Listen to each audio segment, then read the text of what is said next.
Pessoal, agora a gente segue para a última palestra do nosso fórum, que tem sido um tempo de muito proveito, eu acredito, para todos. Eu vou apresentar agora e inserir ele na transmissão, que é o David Koizes. É, ele vai apresentar uma palestra sobre a visão política do Hermann Doiver, uma perspectiva política na filosofia reformacional. David é um dos primeiros a ter sido publicado no Brasil em português, com seu livro Visões e Ilusões Políticas, e tem contribuído já há muito tempo conosco e com o nosso debate.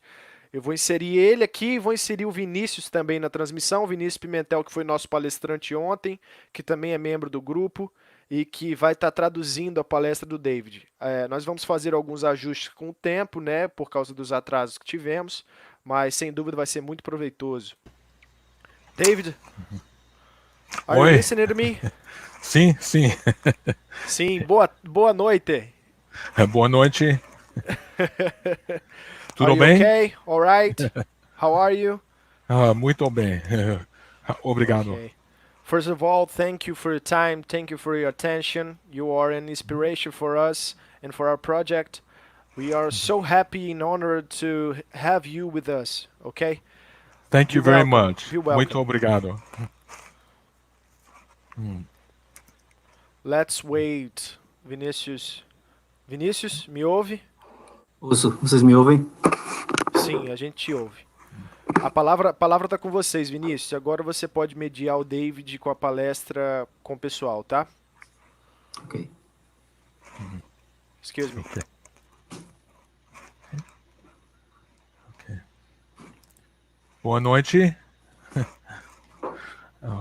Boa noite, amigos. Estou feliz por estar aqui com todos vocês, mesmo que não pessoalmente.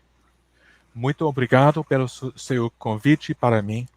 Tenho o prazer de poder falar sobre o assunto Hermann Doiver e vida política. E agora vou mudar para o inglês com a tradução. Okay.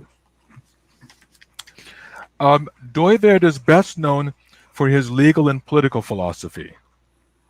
Doiver é mais conhecido por sua filosofia jurídica e política. Indeed, during his long teaching career at the Free University of Amsterdam, he taught courses in the philosophy of law, the Encyclopedia of Jurisprudence, and Old Dutch law. De fato, durante a sua longa carreira como professor na Universidade Livre de Amsterdã, ele ensinou cursos sobre a filosofia do direito, a teoria do direito e o antigo direito holandês. The name of his philosophy in Dutch is De wijsbegeerte der wetsidee, or the philosophy of the law idea, which is the title given to his magnum opus.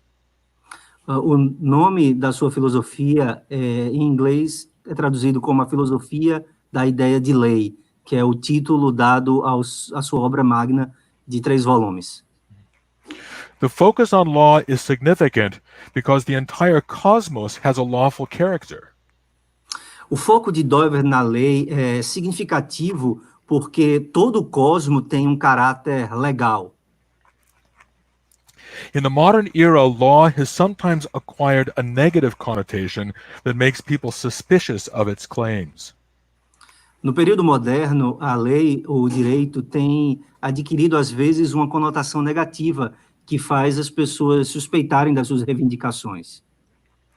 Law is often identified with legalism, that is, the obsession with keeping the details of a written general precept despite mitigating circumstances relevant to specific cases.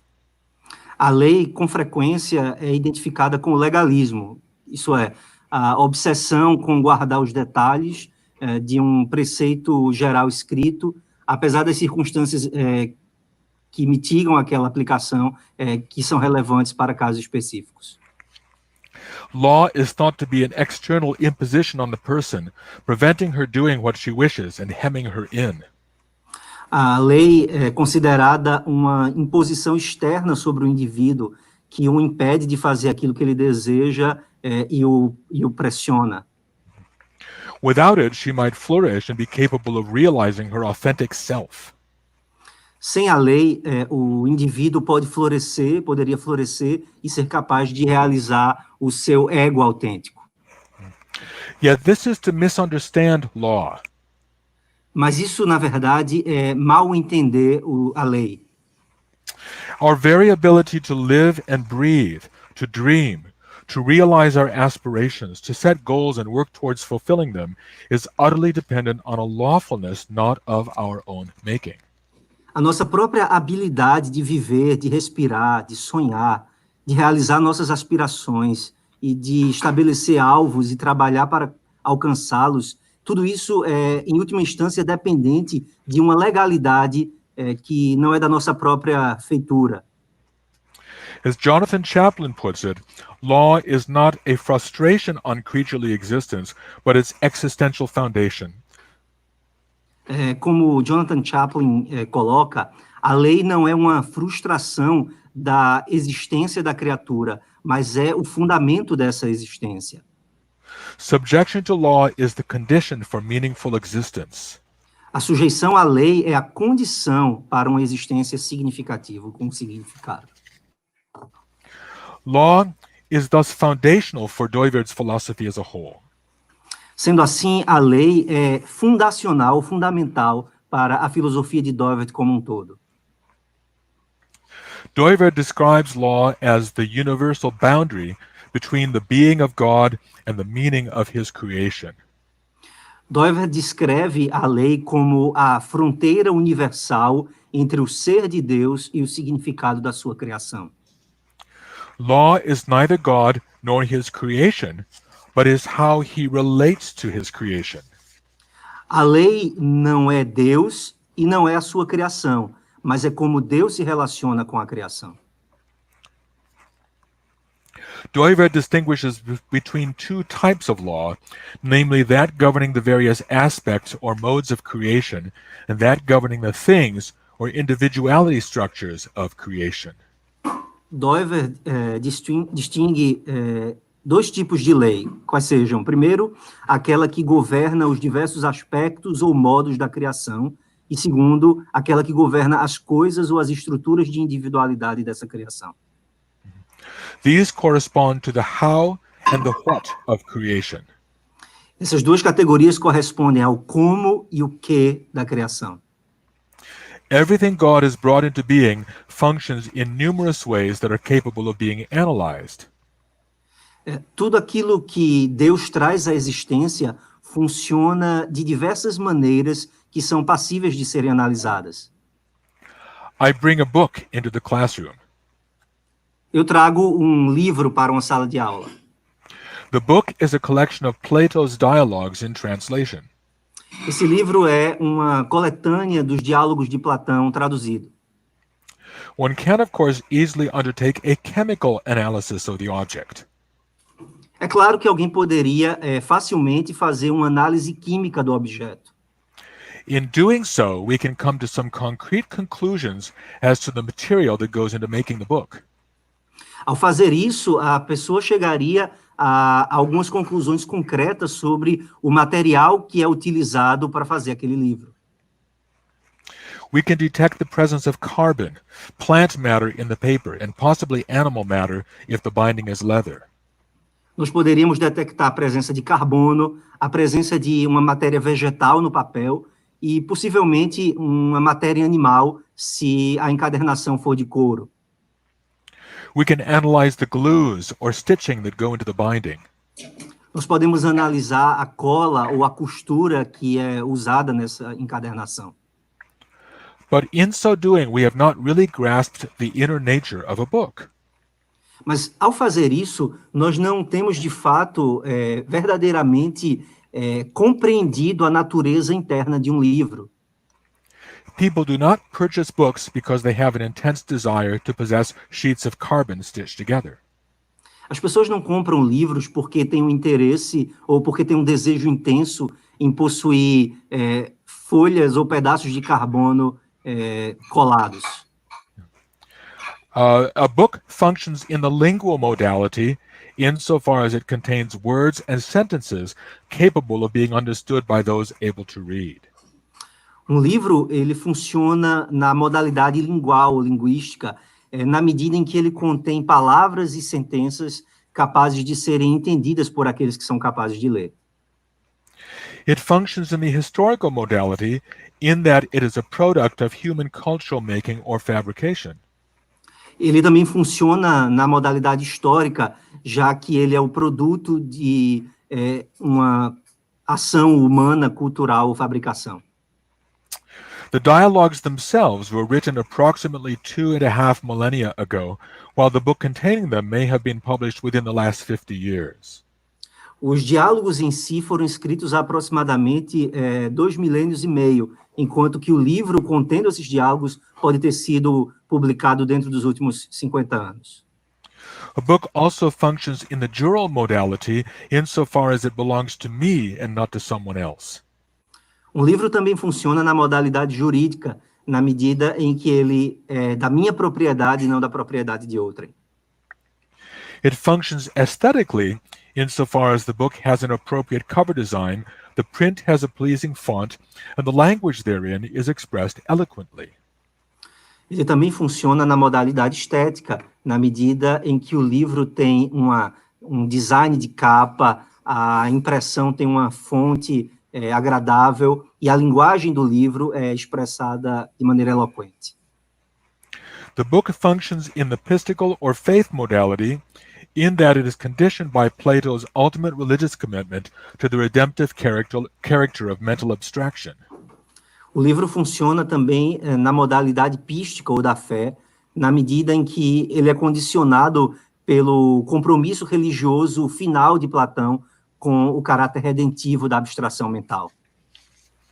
Such modal analysis underscores the limitations of the scientific enterprise as it has often been understood in recent centuries. Tal análise modal expressa as limitações do empreendimento científico, como ele tem sido muitas vezes entendido nos séculos recentes. Examining the book in a laboratory will fail to tell us to whom it belongs, its cost on the market, or its social and historical significance. Examinar o livro no laboratório vai ser incapaz de nos dizer a quem ele pertence, qual é o seu custo no mercado e qual é a sua significância social e histórica. Yet it exists in all these modalities. Contudo, o livro existe em todas essas modalidades. Of course, one need not undertake a modal analysis to intuit in an immediate experiential way the nature of a volume of Plato's writings. É claro que alguém não precisa fazer uma análise modal para intuir de um modo imediato e experimental a natureza de um volume dos escritos de Platão. Nevertheless, such an analysis will enable us to grasp the book theoretically beyond what a mere chemical analysis will tell us. Porém, uma análise desse tipo vai nos capacitar a compreender o livro teoricamente, além daquilo que uma mera análise química faria. Furthermore, the unique configuration of these modes will give us an insight into the nature of the huge variety of things or individuality structures that God has brought into existence. Além disso, a configuração singular desses modos vai nos dar um insight quanto à natureza da imensa variedade de coisas ou estruturas de individualidade que Deus trouxe à existência. This rich variety of modes and things is due to God's creative intent. Essa rica variedade de modos e coisas se deve ao intento criativo de Deus. It should not surprise us then to learn that Doiverd's understanding of law has profound implications for our approach to positive legal systems. Não deveria então nos surpreender que o entendimento de Doiverd quanto à lei tem implicações profundas para a nossa abordagem dos sistemas jurídicos positivos. Under the predominant modern theories of sovereignty, such figures as Jean Baudin, Thomas Hobbes, and Jean-Jacques Rousseau have taught that all law derives from the public law of the state, which in turn derives from the will of the sovereign. Sob a predominância de teorias modernas da soberania, figuras como Jean Baudin, Thomas Hobbes e Jean-Jacques Rousseau ensinaram que toda a lei deriva do direito público do Estado, o qual, por sua vez, deriva da vontade do soberano. The laws of non-state communities are at best bylaws or rules lacking validity, except insofar as they have been authorized by the state's superior law. As leis das comunidades não estatais são, na melhor das hipóteses, regulamentos ou estatutos que carecem de validade, exceto na extensão em que eles são autorizados pela lei superior do Estado. This understanding of law follows upon the modern era's preoccupation with locating a principle of unity within the imminent horizon of God's creation. Esse entendimento da lei é uma consequência da preocupação da era moderna em localizar um princípio de unidade dentro do horizonte imanente da criação divina. Because belief in God was considered, after the wars of religion of the 16th and 17th centuries, to be intrinsically divisive of the social fabric, political and legal theorists became obsessed with finding a principle of social unity more easily capable of commanding universal support. Porque a crença em Deus foi considerada, a partir das guerras da religião nos séculos XVI e XVII, foi considerado intrinsecamente divisivo no tecido social.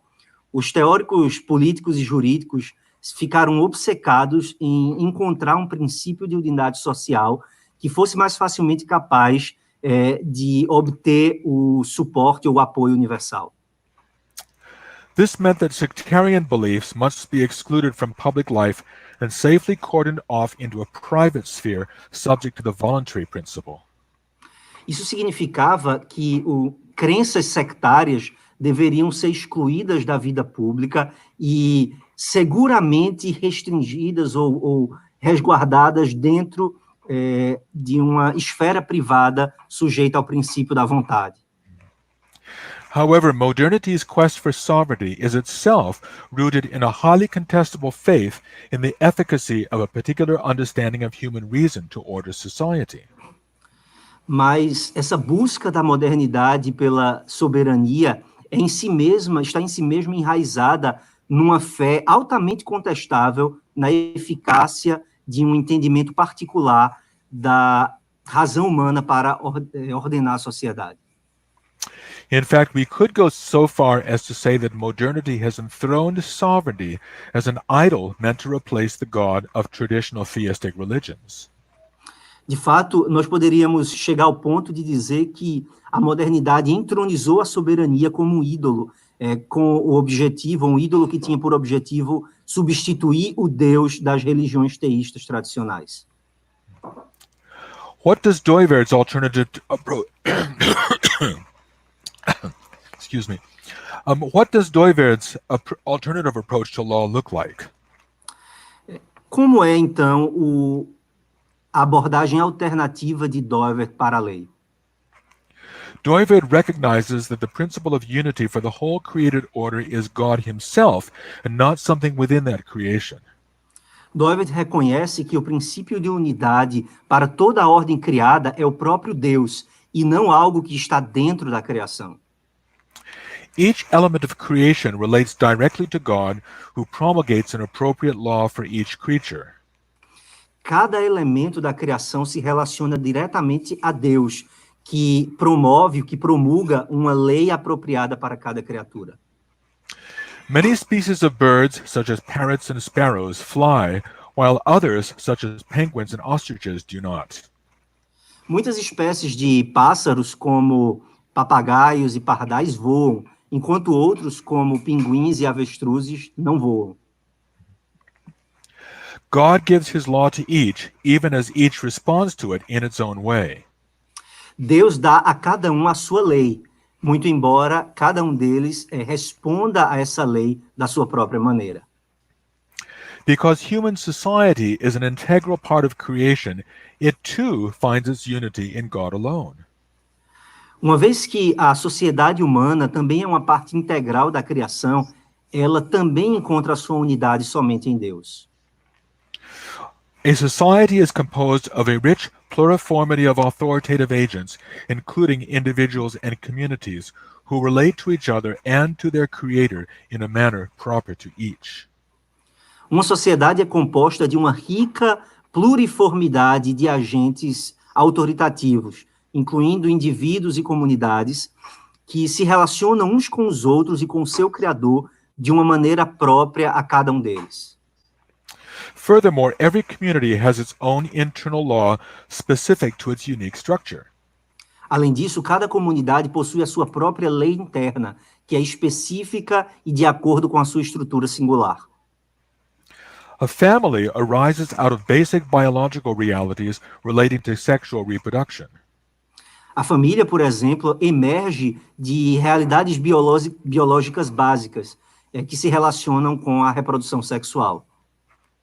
Father and mother unite to bring into being and nurture the children who will constitute the next generation. Um pai e uma mãe se unem para trazer à existência e para criar um filho que vai constituir a próxima geração.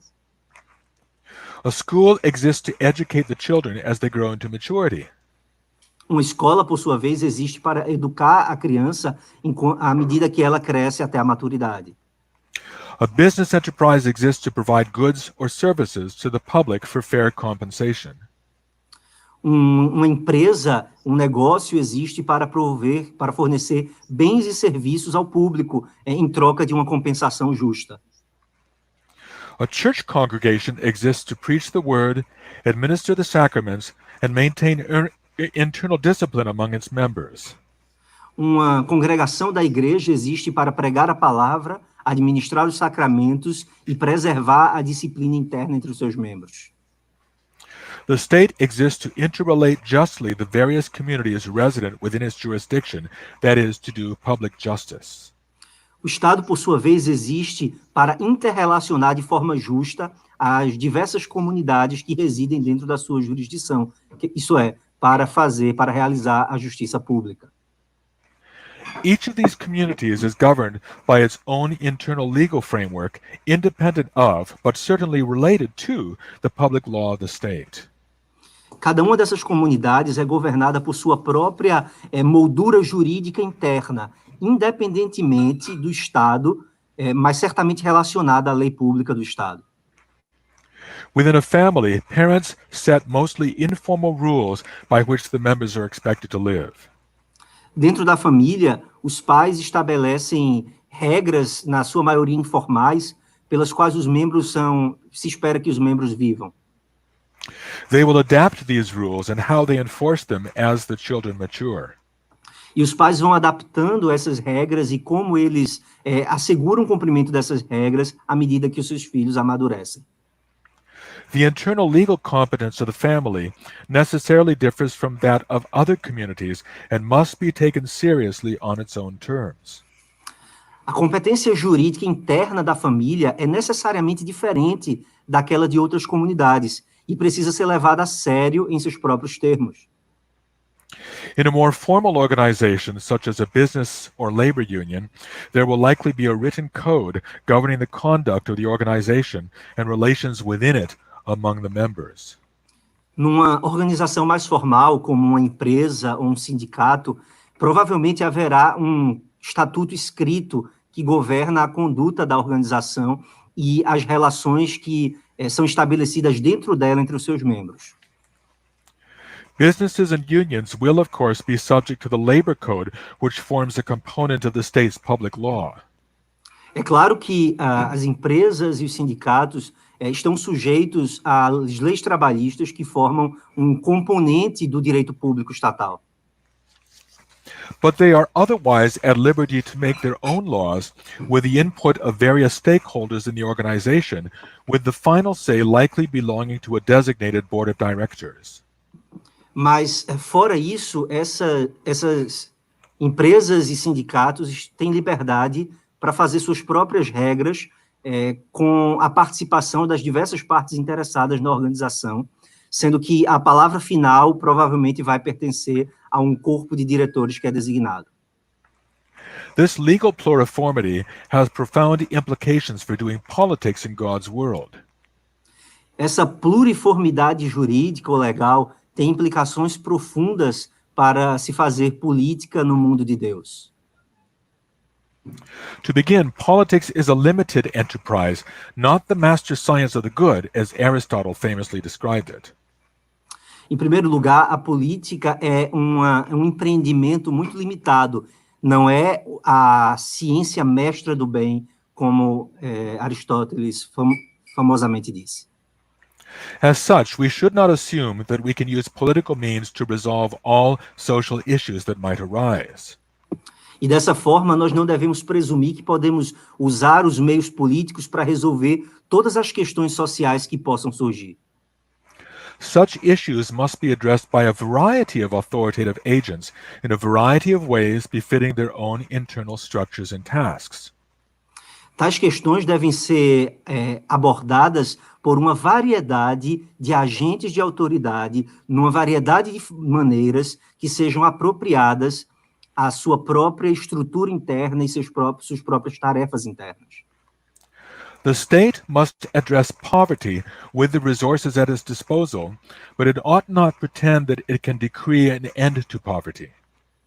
O Estado deve abordar a questão da pobreza com os recursos à sua disposição, mas ele não deve fingir que pode decretar um fim à pobreza. What the state can best do is to alter the legal conditions under which poverty arises. A melhor coisa que o Estado pode fazer é alterar as condições legais ou jurídicas sob as quais a pobreza surge. If agricultural land and industrial capital are in too few hands, excluding the vast majority of people from a share in God's created resources, a government may intervene to rectify this imbalance through, for example, land reform or reform of the tax code to try to disperse more evenly ownership of productive property. Se a propriedade agrícola ou capital industrial estiverem em poucas mãos, por exemplo, excluindo a vasta maioria das pessoas de uma participação nos recursos criados por Deus, um governo pode interferir para corrigir esse desequilíbrio, por exemplo, por meio da reforma agrária ou de uma reforma tributária, na tentativa de distribuir mais equanimemente a propriedade produtiva. But a government ought not to attempt to take over and supervise all economic activity, as the various Soviet-era governments tried to do between 1917 and 1991. Mas um governo não deve tentar tomar para si e supervisionar toda a atividade econômica, como os vários governos da era soviética tentaram fazer entre 1917 e 1991. Instead, it should maintain the legal space for would-be entrepreneurs to provide their goods and services and employment to the larger public. Em vez disso, o governo deve manter o espaço jurídico para empreendedores em potencial fornecerem seus bens e serviços e empregos para o público em geral. In particular, government has the responsibility, in accordance with the divine mandate to do public justice, to allow a plurality of communal agents to function within their own legal spaces. Em particular, o governo tem a responsabilidade, de acordo com o mandato divino de executar a justiça pública, de permitir uma pluralidade de agentes comunitários para que eles funcionem ou atuem dentro de suas próprias esferas jurídicas. Only in this way can a nation hope to flourish not only materially, but also politically, ethically, aesthetically, socially, and culturally. É somente dessa maneira que uma nação pode ter esperança de florescer, não apenas materialmente, mas também politicamente, eticamente, esteticamente, socialmente e culturalmente. Muito obrigado.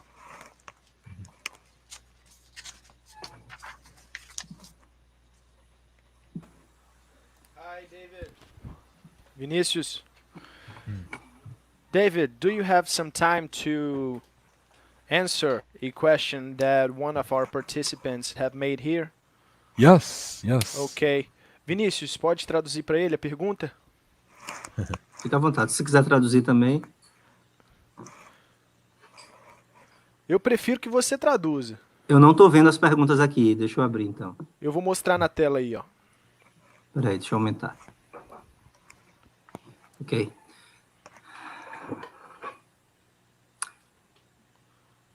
How can we discern the guiding function of each societal structure?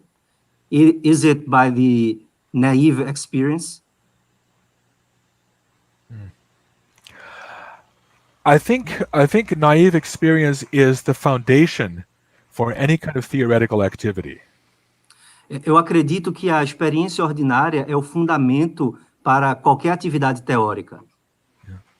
And it's on the basis of that naive experience that we will be able to understand that things differ from each other. É com base nessa experiência ordinária que nós chegamos a entender que as coisas são diferentes umas das outras. So we can, in an immediate sense, we can intuit the difference between a school, a classroom in a school, and a family, and a church, and a business. Então, de uma forma imediata e intuitiva, nós podemos perceber que uma sala de aula é diferente de uma família, que é diferente de uma igreja, que é diferente de uma empresa. And it is possible to live a rich and full life without engaging in this kind of theoretical activity. É possível viver uma vida plena sem jamais se engajar nesse tipo de atividade teórica. But theoretical activity helps to enrich the life that we're living by adding to our experience. Mas a atividade teórica ela pode enriquecer a nossa experiência, acrescentando algo a essa experiência. And it is when people begin to question some of the boundaries that exist between things. That's when theoretical activity becomes important, including modal analysis. E é quando as pessoas começam a fazer perguntas sobre a fronteira entre essas diversas coisas que tem início a atividade teórica, inclusive a análise modal. For example, in Chicago, in the 1890s, there was a businessman by the name of George Pullman who built a company town in the south side of Chicago. Por exemplo, na década de 1890, houve um homem chamado Pullman, que começou um negócio na região fronteiriça de Chicago. And he thought of his workers as his children and himself as their father. E ele pensava nos seus empregados como se fossem seus filhos, e ele era o pai dos seus empregados. His workers understood that this was not right. E os empregados dele perceberam que aquela ideia não estava certa. But they might not have been able to articulate why this familial metaphor was wrong and didn't work. Mas talvez eles não fossem capazes de articular por que essa metáfora paternal não estava correta e não funcionava. Because in a family, it is assumed that the children will grow to maturity. Porque dentro de uma família, se presume que a criança, o filho, vai crescer até a maturidade. And then the children leave the home, the adult children leave the home, and then they start their own families. E então, esse filho adulto deixa o lar e começa a sua própria família. But in Pullman's company town in Chicago, the workers were in a state of permanent immaturity. Mas nessa empresa do Pullman em Chicago, os empregados estavam num estado de perpétua imaturidade. That's right. And it helps us to understand, modal analysis helps us to understand what is the difference between a company, a business enterprise, and a family. I think we all recognize that on some basic level, but if there are questions that arise, then modal analysis will help us to answer them. Então, a análise modal vai nos ajudar a estabelecer essas distinções. Nós todos podemos intuitivamente perceber essas diferenças, mas é quando essas questões surgem que nós podemos refletir a partir da análise modal sobre elas. Okay. Thank you. Okay. Há uma continuação aqui, Vinícius, dessa pergunta. Você gostaria de fazer para ele? ou você acha que já está respondido? Deixa eu ler. The same person asks, Okay. who has the final word when we need to distinguish the function of each societal structure? Who has the final word?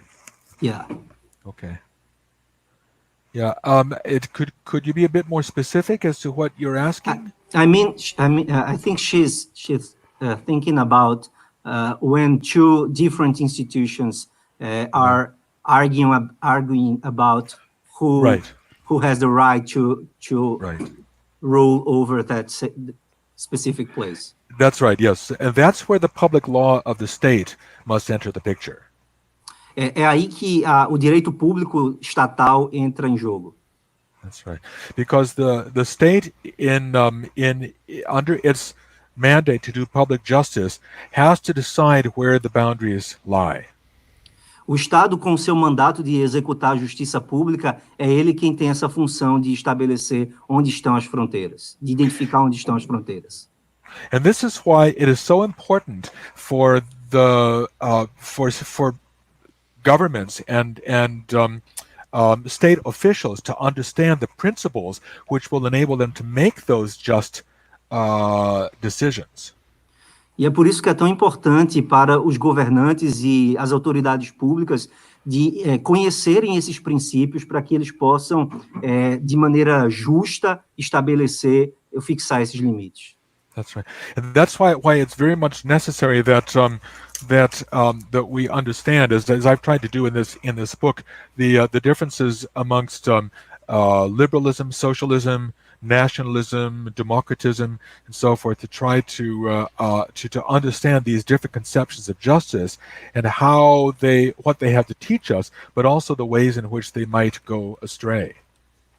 E é por isso que, nesse livro, eu procurei demonstrar as diversas visões, socialismo, liberalismo, democracia e assim por diante, não apenas aquilo que nós podemos aprender com essas ideologias, mas também a maneira como elas, às vezes, se desviam do caminho. Because it's almost never the case that when you have political conflict, it's a matter of one side favoring justice and the other side favoring injustice. Porque quando a gente tem um conflito de justiça pública, é muito raro que você tenha um lado com o direito e o outro lado sem o direito. For the most part, a conflict comes about because there are two different visions of justice that are clashing within the political arena. É mais comum que você tenha, na verdade, a cada uma das partes com uma visão diferente sobre o que é o direito, sobre o que é o justo. So a liberal will have one conception of justice, a socialist will have another conception of justice, a nationalist will have yet another conception of justice. Então, um liberal vai ter uma determinada concepção de justiça, um socialista vai ter uma outra concepção de justiça, o nacionalista vai ter a sua própria concepção de justiça. And this is why it's necessary for us as Christians to understand what justice is and what justice requires within a pluriform society. E é por isso que é tão importante para nós cristãos entendermos o que é a justiça e como a justiça se manifesta numa sociedade pluriforme. Ok.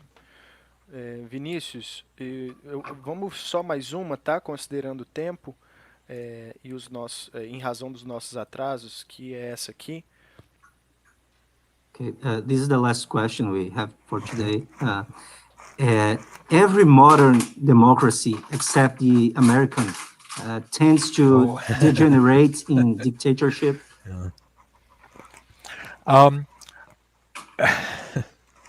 It is true that that presidential republics tend towards dictatorship over the long term, and É uma verdade que no longo prazo as repúblicas presidencialistas tendem a degenerar em ditaduras. It's happened in Brazil in the past. It's happening in Turkey right now. It's happening in Russia under Vladimir Putin. Isso aconteceu no Brasil no passado, isso está acontecendo na Turquia, aconteceu na Rússia, sob Vladimir Putin. Yeah. And it could happen in the United States. E poderia acontecer nos Estados Unidos também.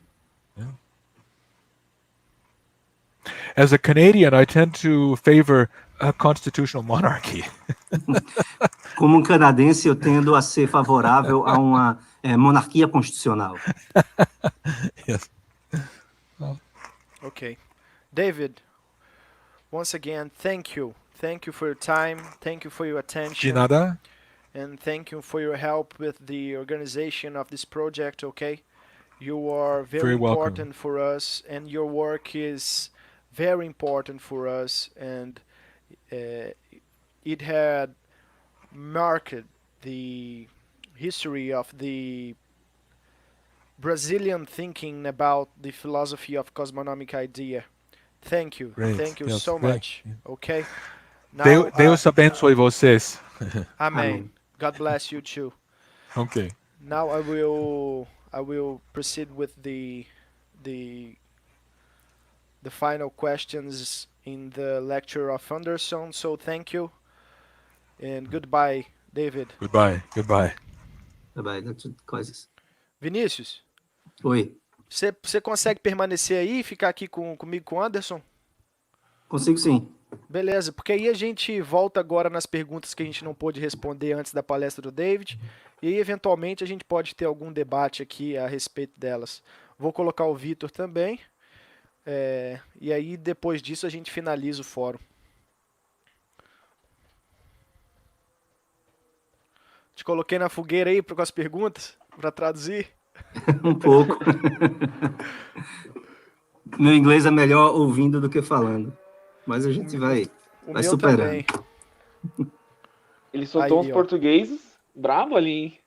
Umas Ele frases tá- longas até no começo. Ele está estudando português, né? Eu acho que ele já tá bem... Já consegue Aí, se ó. comunicar.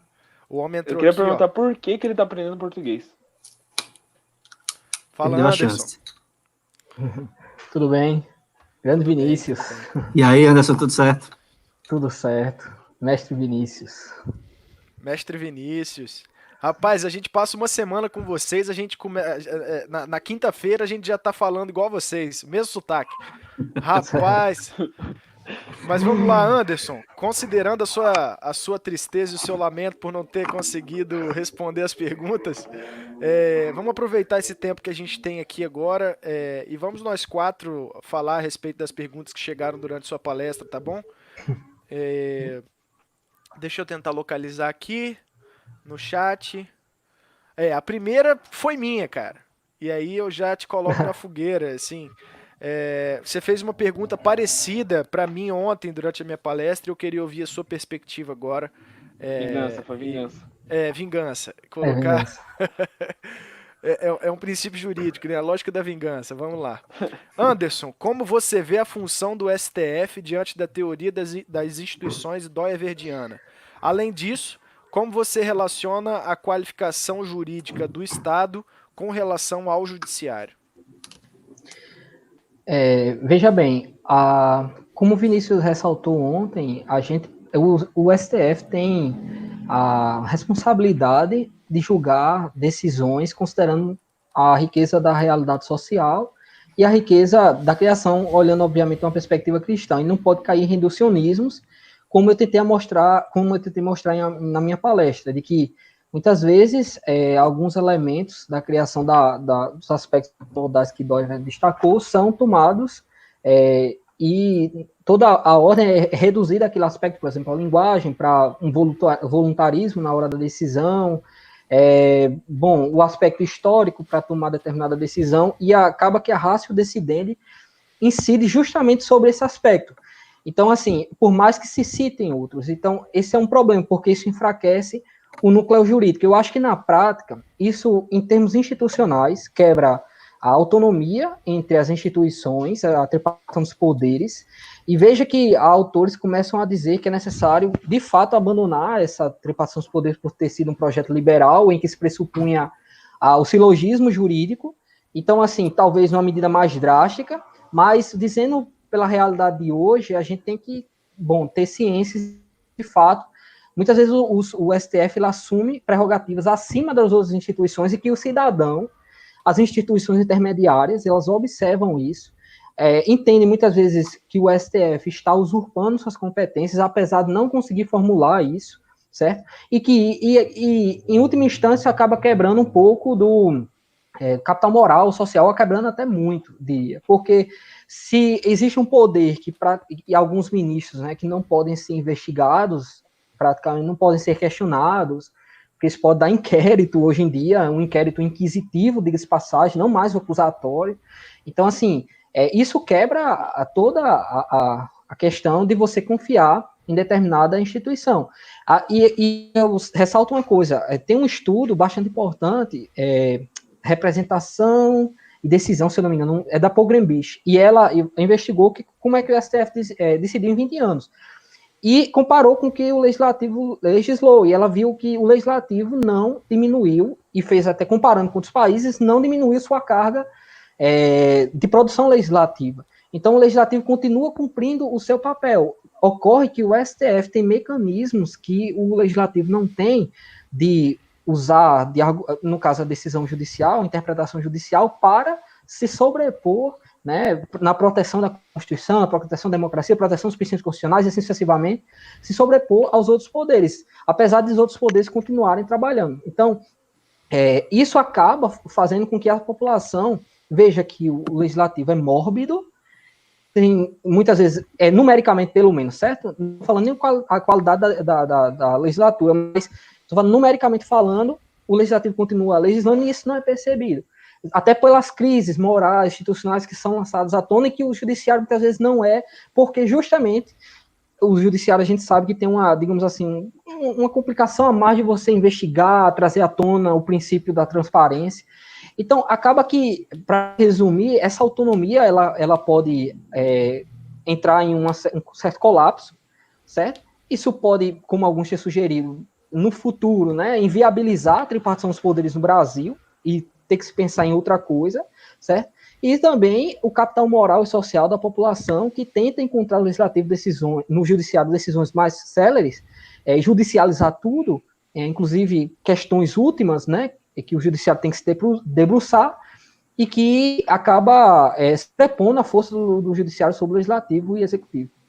Entendido. Mas, e aí eu queria fazer um destaque aqui quanto a um ponto que foi interessante da palestra ontem do Vinícius, por ele ter se dedicado a falar desse ponto, né, sobre aquela arquitetura das esferas modais, né, e os dois elementos arquitetônicos que são o núcleo modal e as analogias, né.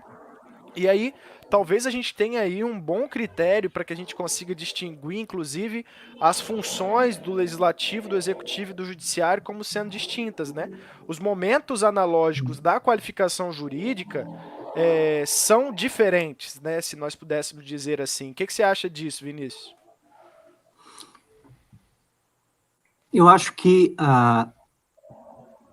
dentro do Estado como uma instituição jurídica, a gente vai se ater àquela ideia de Dodd, que ele tem a função que qualifica o Estado é a justiça pública, né, o aspecto jurídico.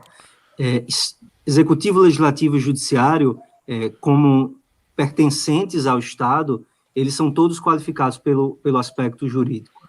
Mas a diferença que existe entre os poderes legislativo e judiciário, que é o que está em discussão aqui, está relacionada às limitações do poder. Então, quando a gente falou ontem sobre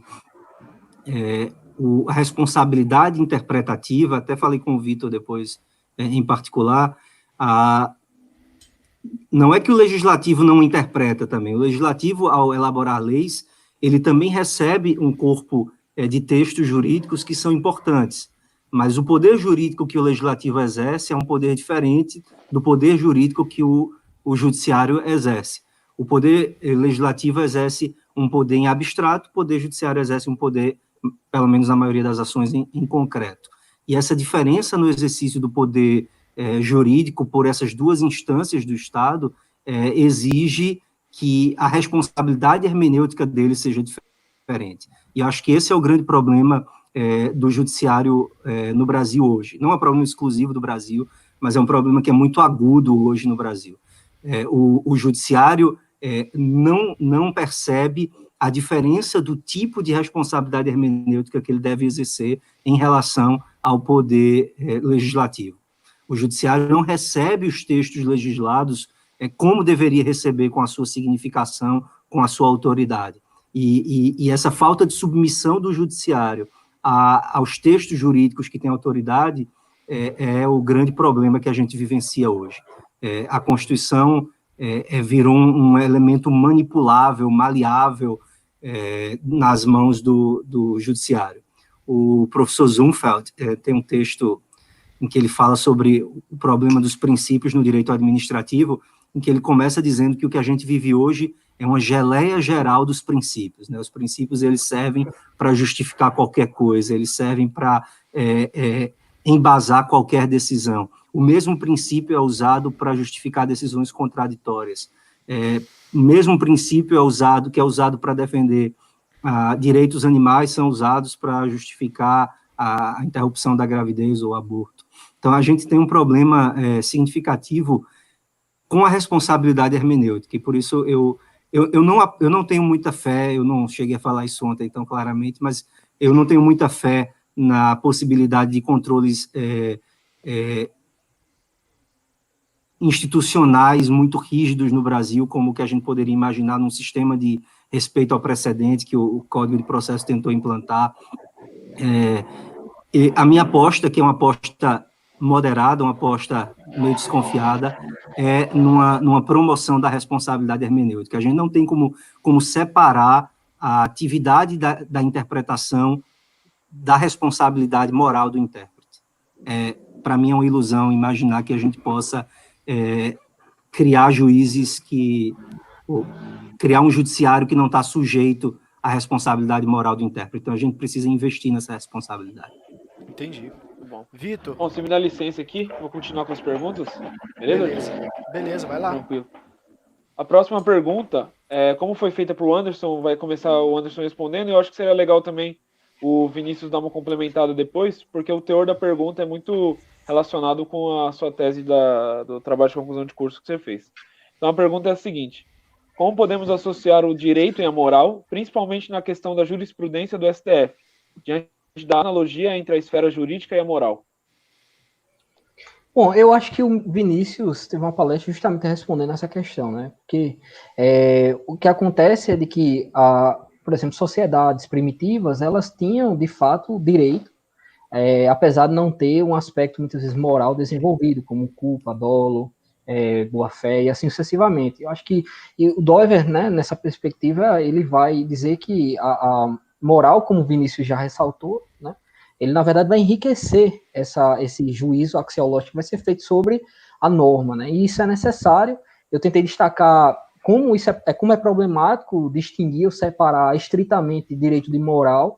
A gente tem os regimes, né, que chegaram ao poder na primeira metade do século XX, justamente cumprindo o procedimento normativo que estava posto, a validade das normas e tudo mais, e o judiciário, muitas vezes inerte no sentido moral, aí fazer o juízo à luz dos princípios constitucionais, permitiu-se que situações, na verdade, né, de regime fascistas e assim sucessivamente. Então, uma separação estrita empobrece a realidade, e que, na verdade, como o Vinícius destacou, é preciso que haja o juízo axiológico, obviamente considerando todos os outros aspectos modais, da razoabilidade, da linguagem, a linguagem não usada como um jogo de poder, porque isso o Vinícius estava falando agora, e eu pensando aqui, a crise, como esses autores que trabalham nessa perspectiva na nova retórica, eles são relativamente coerentes com aquilo que são os pressupostos da modernidade. Não haver verdade, não haver estabilidade, não haver ontologia, não haver,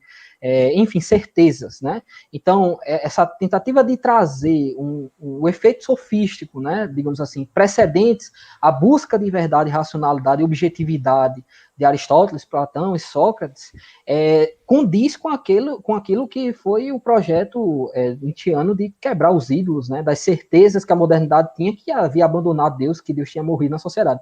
Então, acaba que, para mim, aí eu concordo plenamente com o Vinícius, né, de que a decisão judicial se torna jogo de poder, né, se torna vontade de potência, né, para usar um termo nietzschiano, e que realmente, bom, isso acaba que na prática, os conservadores reagem, muitas vezes, quando discordam das decisões, querendo que suba um presidente, que coloque um ministro que seja conservador, para fazer a mesma coisa, né, que é usar os instrumentos, institutos judiciais para implantar a sua visão de mundo, tomar decisões políticas e implantar a sua vontade de potência. Então, a democracia se tornou, em certo sentido, esse jogo de quem tem a maioria manda, infelizmente. E quem tem no judiciário a maioria manda, e quem não tem, né?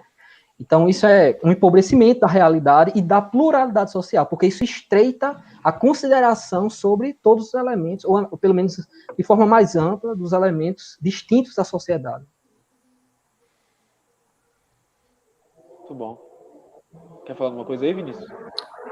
Só para esclarecer, acho que ontem eu não cheguei a mencionar isso, quando a gente fala de moral dentro da teoria das esferas de Doivert, a gente está dando um uso técnico à palavra, e é importante saber disso para a gente entender o tipo de relação que Doivert propõe entre direito e moral, que é essa relação em que a moral, como um aspecto mais complexo, ela enriquece o conteúdo do direito, o conteúdo da esfera jurídica. É importante perceber que Doivert não fala de moral no sentido popular em que a gente geralmente emprega essa palavra, mas num sentido técnico específico. E por que isso é importante? Porque quando a gente está falando da moral enriquecendo o direito, isso não está necessariamente discordando de autores como Lênio Streck, que vai criticar o que ele chama, né, da moral engolindo o direito.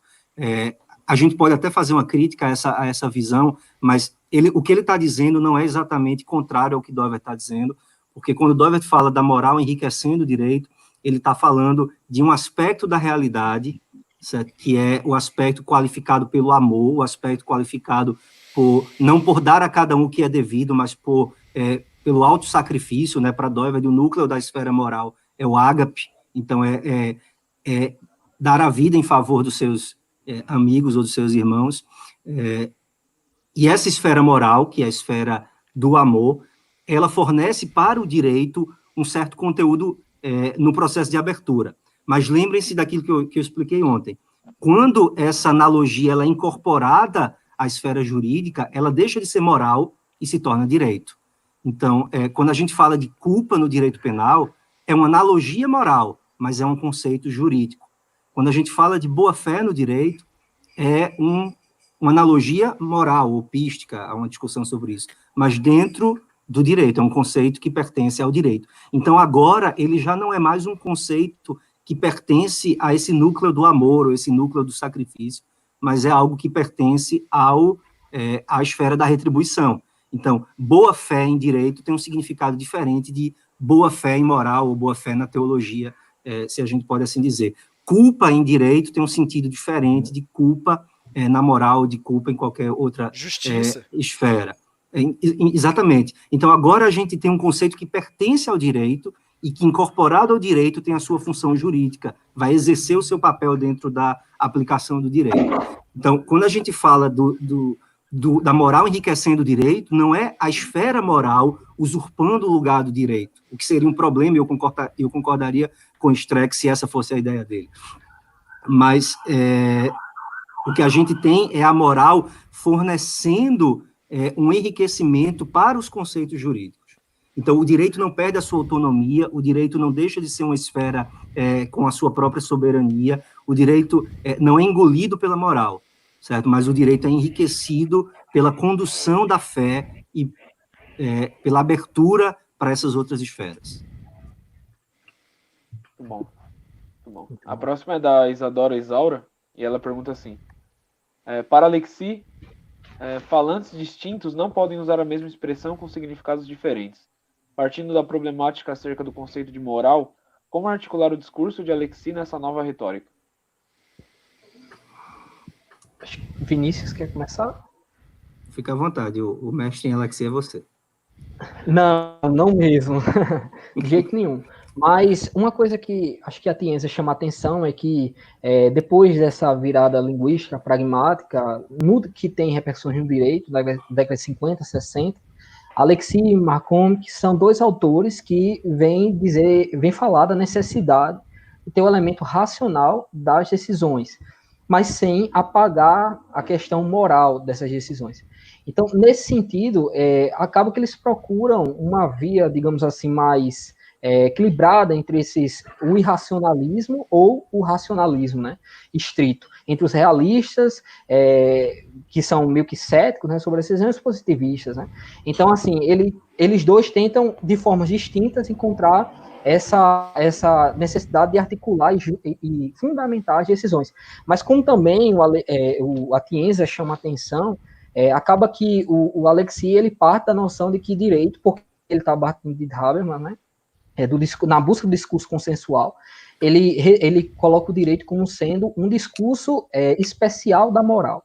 Então, isso, bom, pode ter eventuais problemáticas no uso, por exemplo, do princípio da ponderação, que é necessário porque princípios, de fato, eles colidem, né, são normas abertas e podem colidir, mas que você também pode ter, nessa busca de consenso democrático, por meio da linguagem jurídica, como sendo um aspecto moral, um uso do intérprete no sentido a desvirtuar o núcleo do direito, né? Então, nesse sentido, ele precisa ser criticado, né, e precisa ser Anderson, repensado. eu não sei se eu vou estar tangendo essa pergunta que a Isadora fez, mas um problema que eu tenho pessoalmente com esse princípio da ponderação no Alex é a ideia de que existem. Primeiro, ele faz a separação na teoria dos direitos fundamentais dele entre princípios e regras, e defende que os princípios são mandados de otimização que funcionam a priori e as regras são aplicadas no tudo ou nada, né? Uma anula a outra necessariamente. Só que e ele defende, né, que o princípio da proporcionalidade, que deve guiar esse processo de ponderação, ele é dividido em 3 subprincípios. Necessidade, adequação e proporcionalidade em sentido estrito. O meu problema com isso é que em uma determinada nota de rodapé da teoria dos direitos fundamentais dele, ele diz que, na verdade, esses subprincípios possuem peso de regra. Então, isso me parece apresentar um problema moral para o estudo do direito e para essa visão de que a moral ela deveria, na verdade, aperfeiçoar o fenômeno jurídico. Porque me parece que agora esses subprincípios eles funcionam como um filtro prévio ao próprio julgamento do caso concreto, e não de uma avaliação de qual princípio jurídico deve ter precedência na análise do caso concreto a posteriori, entende? Não sei se eu me fiz entender, mas isso me parece um problema na relação entre direito e moral na teoria do Alex, e talvez ajude a Isadora também. Vinícius, Seguimos, eu acho Vitor? que... Ô, Vinícius?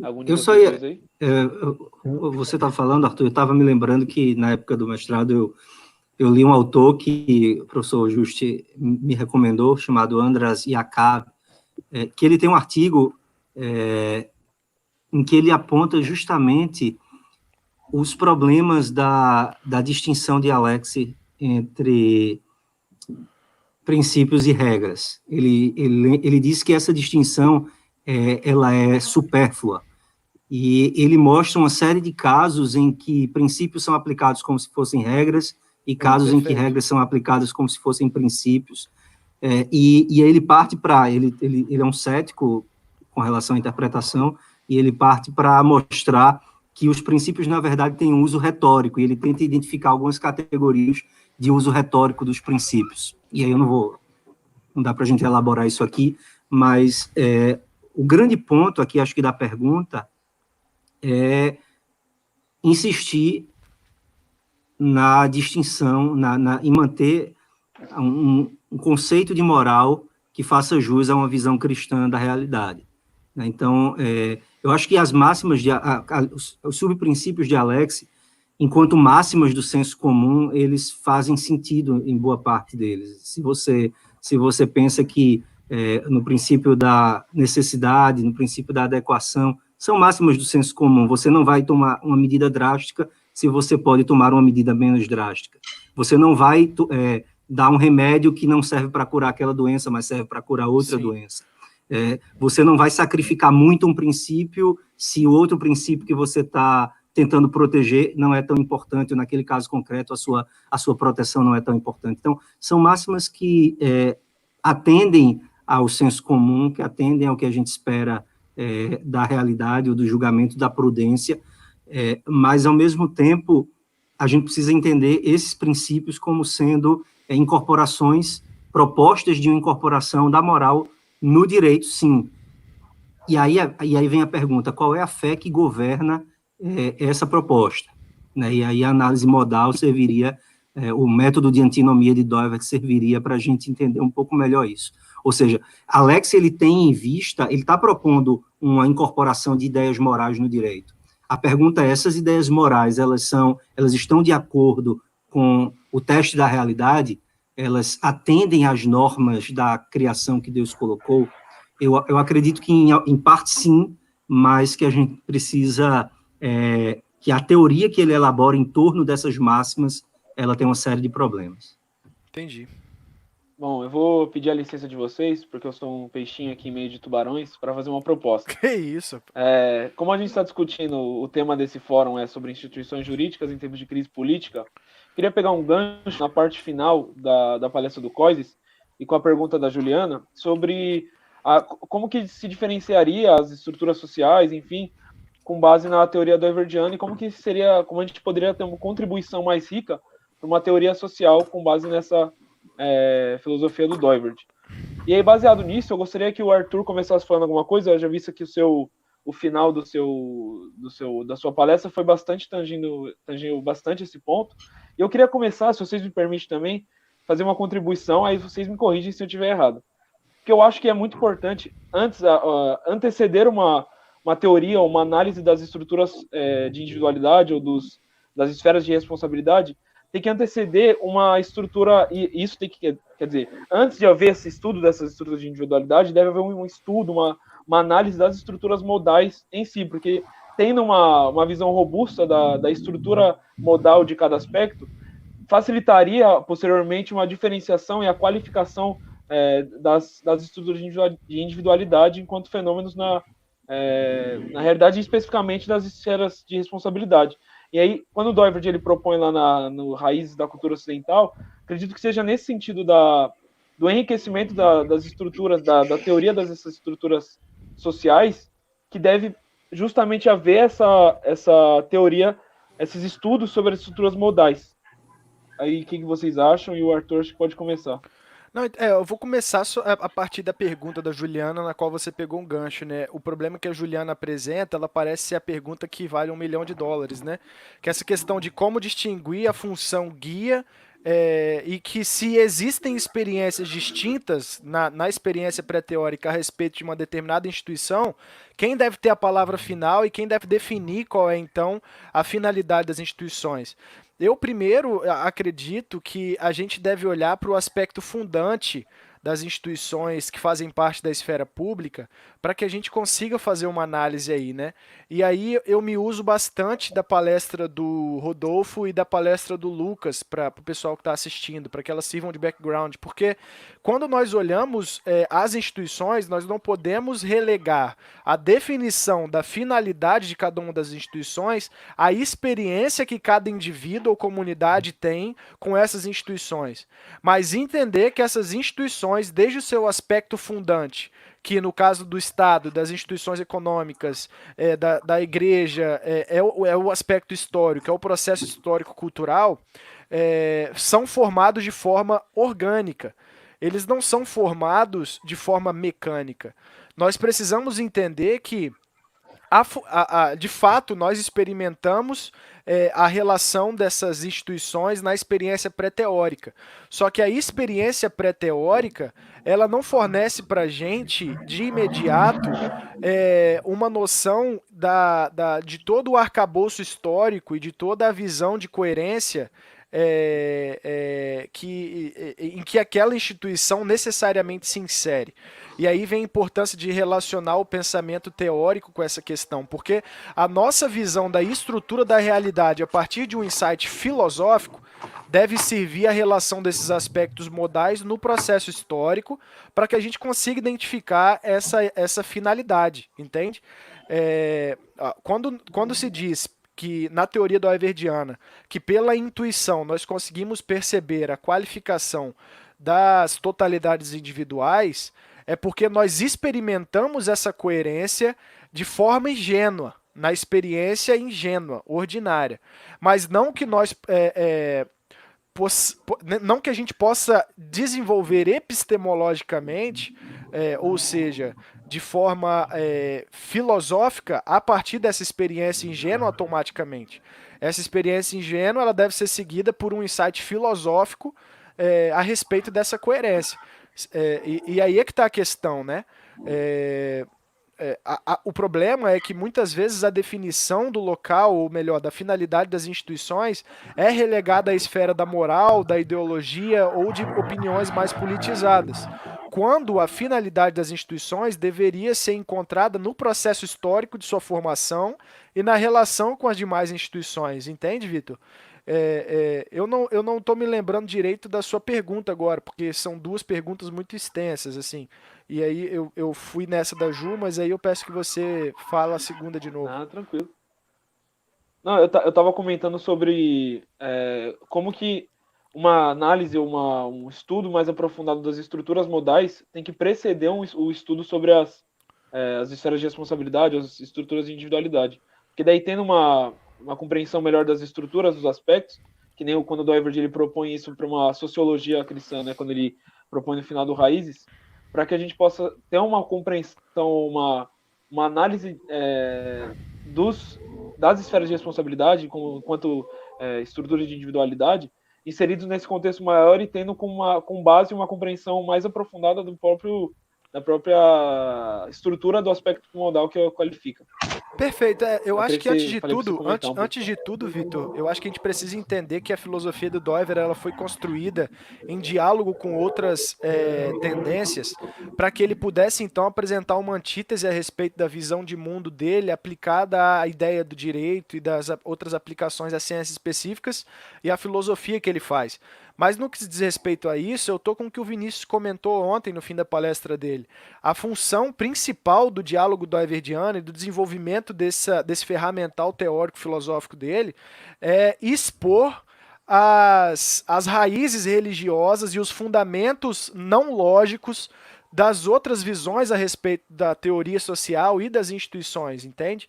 Então, antes de tudo, eu diria que não, a gente não pode ter uma visão que reduza a nossa experiência no mundo à experiência teórica, ao conhecimento teórico, de oposição da lógica a esses aspectos não lógicos para entender o mundo, porque a experiência pré-teórica é muito mais rica. E a experiência com as estruturas em sua forma integral é mais rica. Mas, sem dúvida, esse insight filosófico a partir dessa coerência, quando o ponto arquimediano é bem localizado, ele corrige a direção das nossas ações e também dos nossos pensamentos, né? Ou melhor, ele dirige melhor a nossa ética no mundo. Então, sem dúvida. Talvez os meninos possam me corrigir em algum ponto. Não, eu só acrescentaria em relação ao que a pergunta específica da Juliana. Há uma discussão dentro da filosofia reformacional sobre quem de fato tem essa prerrogativa de estabelecer os limites das esferas quando elas entram em conflito. O Kuyper, na palestra inaugural da Universidade Livre, ele diz claramente que isso é uma função do Estado. Acho que o Doiver também se inclinava para essa posição. Mas, ao mesmo tempo, o corpo da filosofia deles, do pensamento deles, também nos coloca um questionamento. O Kuyper vai dizer, por exemplo, que o Estado ele tem elasticidade infinita. Né? O Estado tem uma capacidade de ocupar todo espaço, ele tem uma tendência a ocupar todo espaço vazio que é deixado. Então, o perigo que a gente assiste em muitas situações é diante de um conflito sobre quem tem a palavra final, qual é a família, é a igreja, é a sociedade civil organizada, é o Estado, a tendência do Estado sempre vai dizer é minha. E a gente vai assistir esse problema, por exemplo, em discussões sobre educação domiciliar, em que você vê os ministros do STF falando sobre a educação e dizendo que isso cabe aos pais, ou que isso cabe ao Estado e que não cabe aos pais, que a liberdade dos pais é limitada muito severamente. A gente está assistindo, em parte, isso agora nas discussões sobre o funcionamento de igrejas durante a pandemia. Eu não nego que o Estado, que existe uma questão de saúde pública e que essa questão de saúde pública pertence ao Estado. Mas quando se pergunta, por exemplo, como é que se faz a ceia do Senhor, e aí o Estado quer... aqui em Pernambuco aconteceu, lá em Pernambuco aconteceu isso, de você ter uma normatização que indica como o sacramento deve ser observado pelas igrejas. Então, a gente assiste aí uma tentativa do Estado de dizer, cabe a mim. A resposta do Estado tende a ser sempre, eu respondo. A função é minha. Por causa dessa elasticidade infinita da qual Kuyper falou. Então, embora eu entenda a lógica por trás de dizer é ao Estado que cabe mediar os conflitos sobre os limites e as fronteiras entre as esferas, eu acho que a gente deve fazer essa afirmação com uma certa cautela, com uma certa reserva, certo? O Estado, ele tem, na verdade, a função de identificar, ou de reconhecer e de juridicamente proteger essas fronteiras. Mas não é ele quem estabelece essas fronteiras é Deus, pela ordem criacional, e nem é ele quem identifica, teoricamente, essas distinções. Isso é um papel que cabe à ciência e à filosofia, né? Como atividades teóricas por excelência, é na ciência e na filosofia que a gente vai ter a identificação dessas esferas. E aí, do limite dessas esferas. E aí, cada instituição, cada uma dessas esferas institucionais tem o direito de autodefesa quanto à sua fronteira. Isso é algo importante que eu penso. A família tem o direito de autodefesa quando o Estado tenta usurpar sua esfera de competência. A igreja tem o mesmo direito de autodefesa.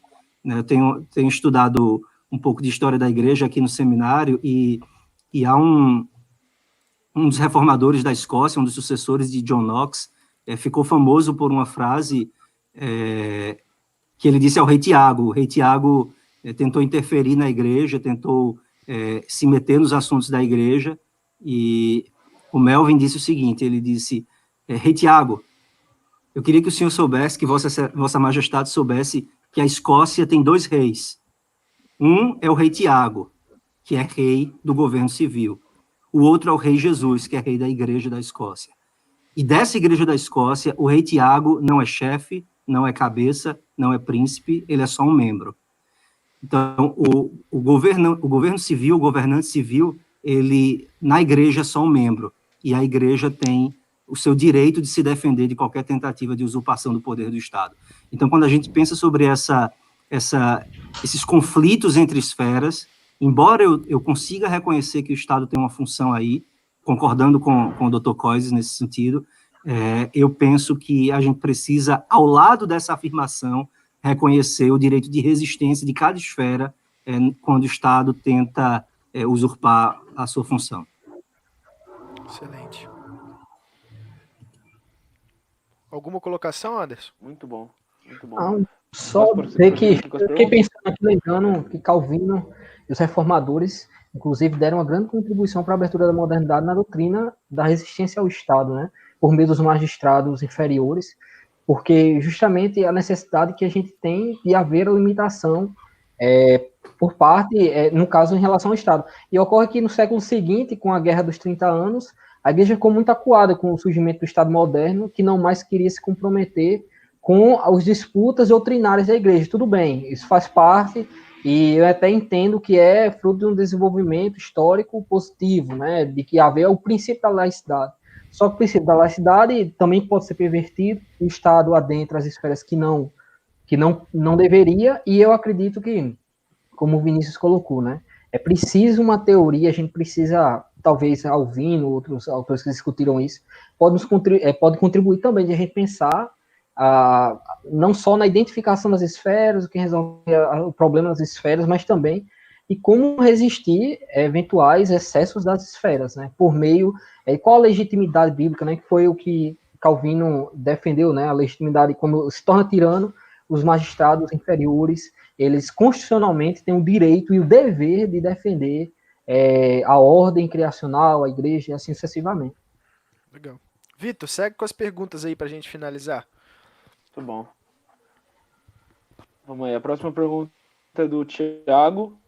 E ele pergunta assim, ó. Olha o nível. Doutor, vem disponibilizar FIA sobre moral e direito para estudarmos? Tá com moral, hein, doutor? Vou sim, eu vou disponibilizar. Eu só quero que vocês saibam que essa monografia foi escrita há 8 anos atrás. Então, é isso, em 2012. Então, eu nunca me encorajei a publicar essa monografia, porque eu sempre quis revisá-la para poder publicar antes, mas sempre uma coisa ou outra atrapalhou, então eu acabei nunca fazendo isso. Então, eu vou disponibilizar ela como está, mas vocês lembrem que aí é o Vinícius de 8 anos atrás. Beleza. Legal. A próxima pergunta, e acredito que seja a última, é a da Mariana. E ela pergunta assim: pode fazer pergunta para os 4. Como se pode aplicar a teoria de Doivert para pensar sobre a função do direito internacional público, especialmente as organizações e cortes internacionais? Essa era para o Lucas, tem que chamar ele de volta. É tem que mesmo. chamar Essa aqui extrapola as esferas.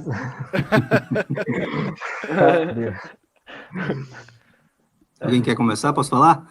Pode. Eu não vejo dificuldade de a gente entender que o que constitui a comunidade internacional é um tipo de comunidade de natureza jurídica. A gente tem dificuldade de pensar isso, a gente que é formado em direito, porque a gente tende a pensar em termos de hierarquia, né, e de ter alguém que dá a palavra final. E na comunidade internacional isso não existe, né? Então, esse é o grande problema do direito internacional nas tentativas teóricas de explicar o que é o direito internacional. Isso é um falso problema a partir de uma perspectiva doiverdiana, porque o direito não está relacionado, o aspecto jurídico não está relacionado necessariamente à existência de uma relação de superioridade ou de ter alguém que dá a palavra final. Doivert reconheceria, como reconhece, o Coises falou isso na palestra dele, o Arthur falou isso na palestra dele, né? Existe uma juridicidade na família, que não é só a juridicidade da autoridade que os pais têm sobre os filhos, mas é uma juridicidade que existe entre iguais também, entre o marido e a mulher, ou entre os irmãos dentro dessa família. Então, existe uma juridicidade que não pressupõe hierarquia, que não pressupõe superior e inferior. Então, é possível falar que a comunidade internacional é uma comunidade jurídica, porque é uma comunidade entre estados, é uma comunidade que visa a atribuição, a harmonia e a proporcionalidade nos interesses desses entes, que são os estados membros da comunidade internacional. Para mim, não há dificuldade nenhuma de reconhecer que essa é uma comunidade jurídica. Agora, essa é uma comunidade jurídica peculiar em relação ao Estado, porque falta essa centralidade na administração dos interesses ou na execução da justiça que existe no caso dos Estados, ou que pretensamente existe no caso dos Estados. Então, eu penso que a teoria de Doivert oferece uma possibilidade explicativa para o direito internacional que as outras teorias não oferecem, mas aí não sou internacionalista e deixaria para quem gosta dessa área pensar melhor sobre os problemas específicos dessa teoria. Eu só continuaria dizendo, Vinícius, que como eu apresentei o problema keynesiano ontem, né, a ideia logicista de uma hierarquia de validade e de legitimação, né, da norma e da fonte da qual a norma emana nos órgãos estatais, que o conjunto jurídico internacional ele não é uma solução para esse problema. aquele fechamento lógico e epistemológico da norma hipotética fundamental, ele não é resolvido, né, no sistema internacional. A gente continua tendo o mesmo problema de legitimidade, né? A gente continua tendo o mesmo problema lógico de fundamentação. A gente acaba entrando aí num regresso ao infinito de toda forma. Mas eu entro também nesse ponto de que não apenas as organizações internacionais que se voltam para o direito, como os tribunais de direitos humanos, Tribunal Internacional Penal, enfim, mas também as instituições relacionadas ao meio ambiente, à exploração de mulheres e ao abuso infantil e trabalho escravo, enfim, que todas essas instituições elas também têm uma função jurídica, né, como você bem disse, e que essa comunidade jurídica, num contexto de mundo globalizado, ela precisa ser vista de forma ainda mais abrangente, né? Essas esferas elas não podem ser vistas apenas no contexto nacional, mas a soberania de esferas ela precisa ser mantida no contexto internacional também, do relacionamento das instituições internas com as instituições externas, né? Independente da matéria com a qual essas instituições lidam.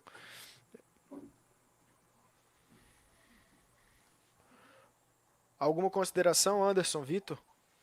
É isso aí, Não, Anderson, tem tranquilo. alguma contribuição aí? Não, só agradeço por estar no meio desse Tranquilo também. cenário. Bom, se ninguém mais tiver nenhuma contribuição, acho que a gente já está concluindo. É isso? É isso. Eu que falo no final, Tá Vitor? bom, gente. Tá.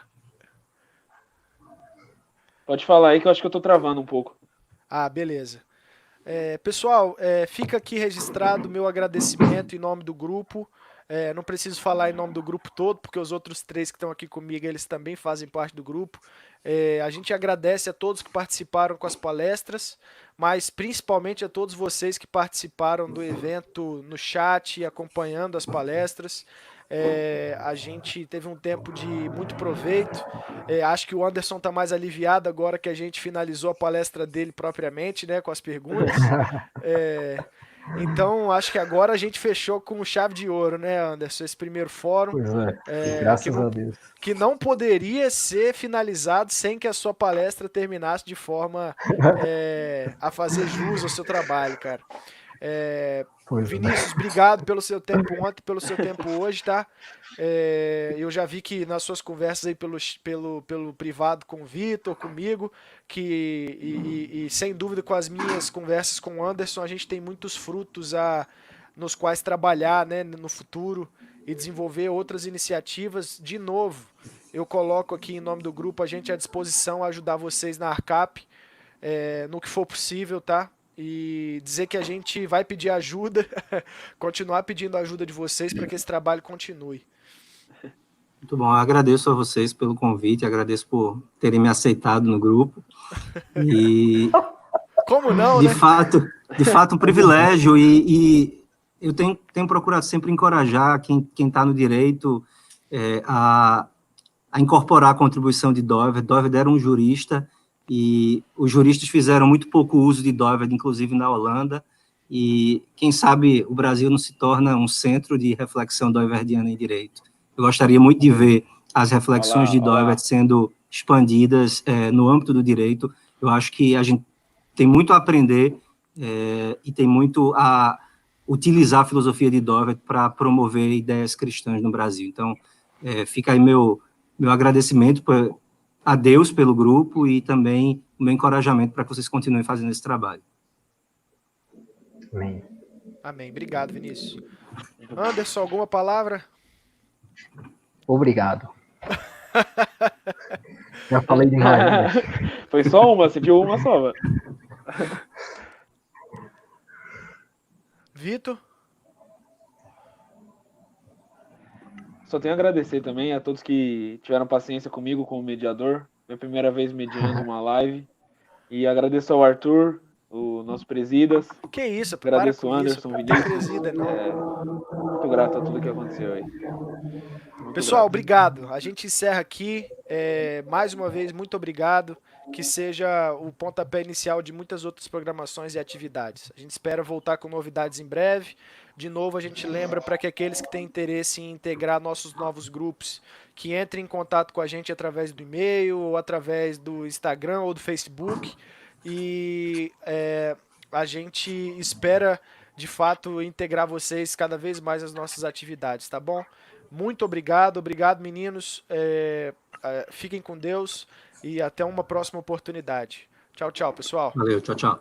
Tchau, tchau. Tchau, tchau, gente.